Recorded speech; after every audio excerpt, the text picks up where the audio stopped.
Now, friends, during this first segment, we're going to be thinking about opening our minds to prosperity. Some of you know the story of how these seminars began, but I'd like to review the experience that we've had in these with you. In 1958, one of the most severe recessions since World War II hit this country.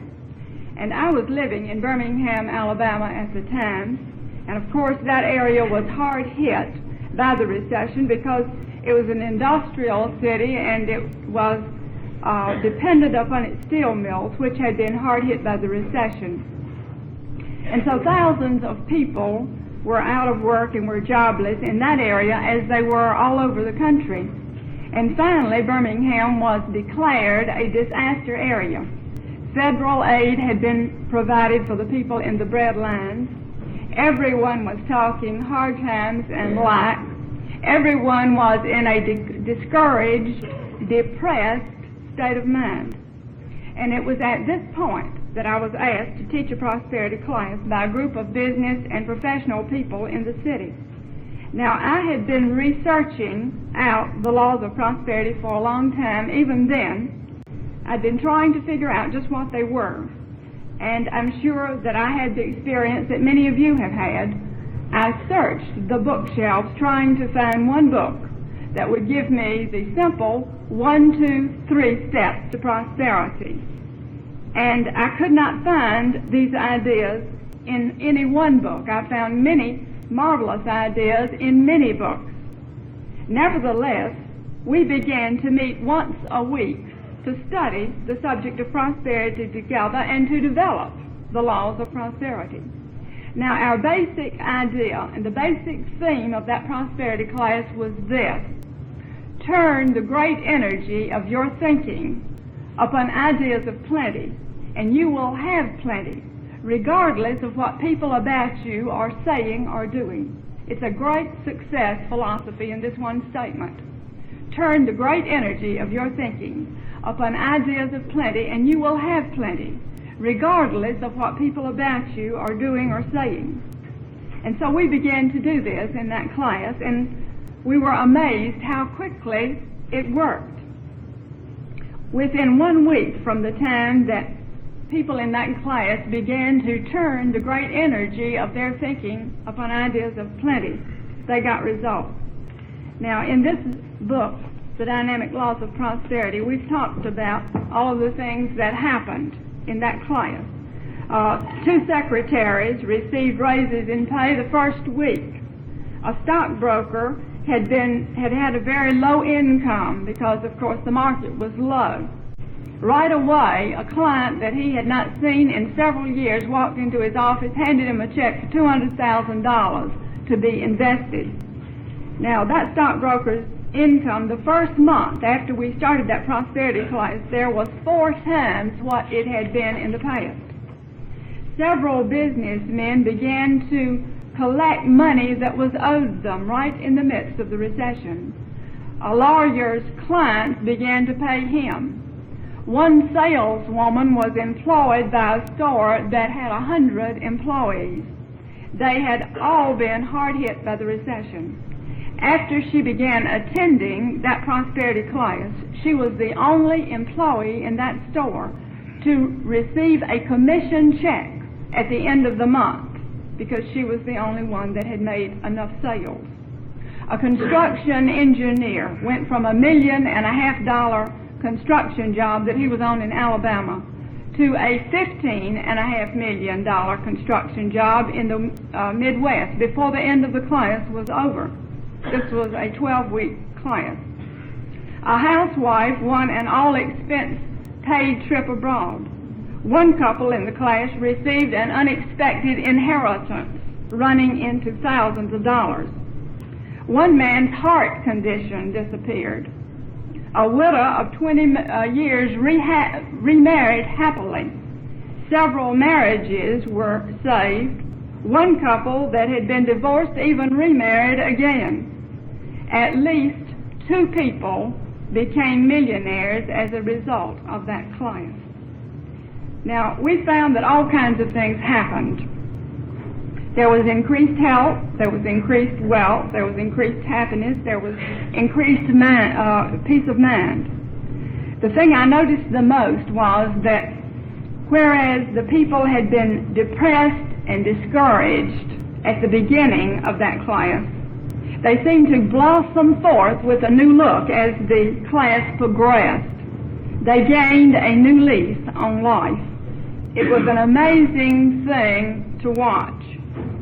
The results of that class were so gratifying that the people in it asked me to write a book on prosperity. And I hesitated because at that time I'd written articles, but I had no experience in writing books. And I did not feel that I had the time either. But when I hesitated, a businessman in the class suggested that he begin meeting with me every day and that we meditate upon these ideas together, talk about them, and just let them expand. And so as we began to meet every day and meditate upon these ideas of prosperity, the whole format for this book developed to me in meditation and just in thinking about it. Now, a stockbroker in the class named this book The Dynamic Laws of Prosperity.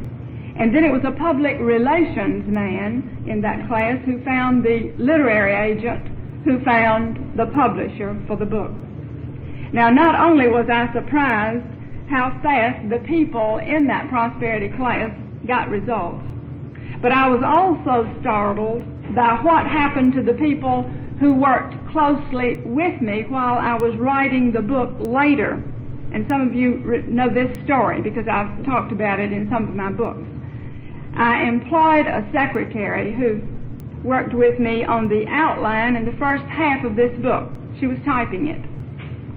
And when she had finished one half of the book, she came into my office one day and she said, "I'm resigning." And I said, "Well, what's wrong?" And she said, "Nothing's wrong. That's the reason I'm resigning. I don't need this job anymore. I've been using the ideas in this book and they've worked." And what had happened, her husband was a salesman, and his sales had been low as a result of the recession.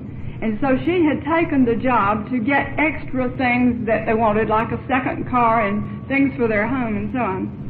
And after she started typing the manuscript on Dynamic Laws of Prosperity, she began to rather quietly and secretly use the ideas. And all of a sudden, her husband's income began to go up. He began to sell, and his income began to go up. And then she had several gifts come to her, and in various ways, money began to come, and suddenly she just didn't need the job anymore. They got the second car and so on. And so she resigned. And so very innocently then I employed a second secretary to help me work on the last half of this book.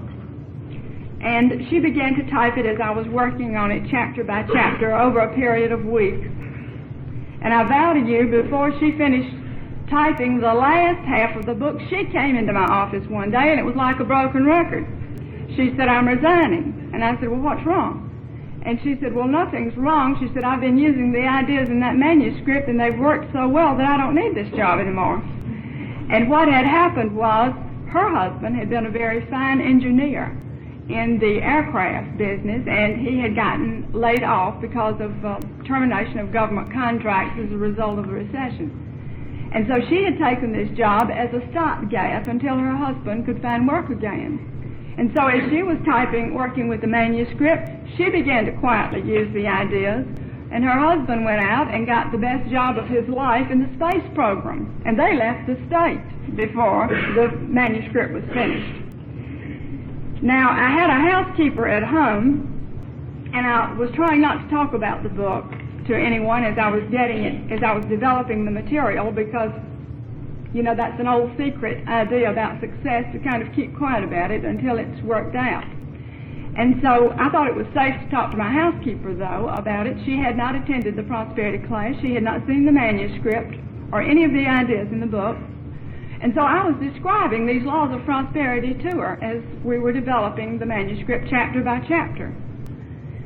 And one day, I vow to you, before I got through, had finished the book, she came in to me and she said, "You know, learning about the laws of prosperity has given me the courage to do something that I've been wanting to do for a long time.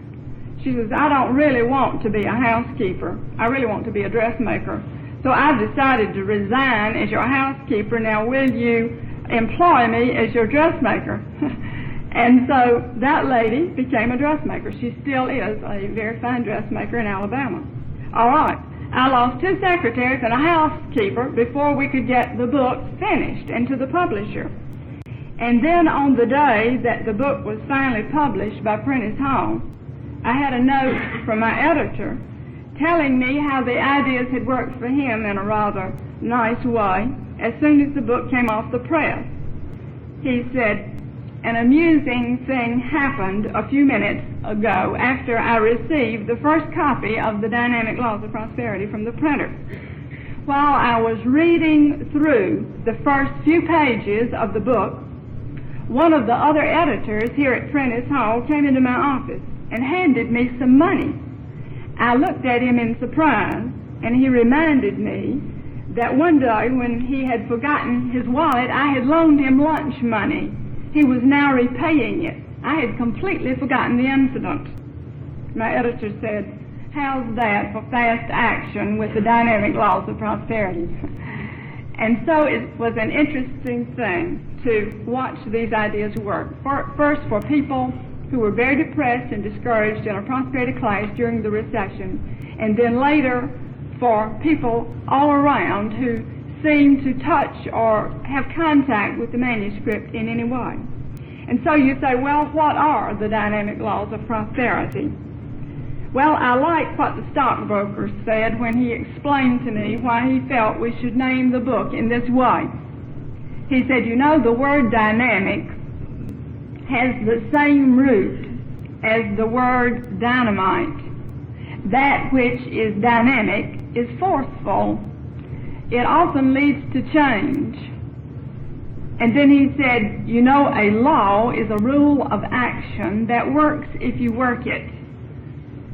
Prosperity includes peace, health, and plenty.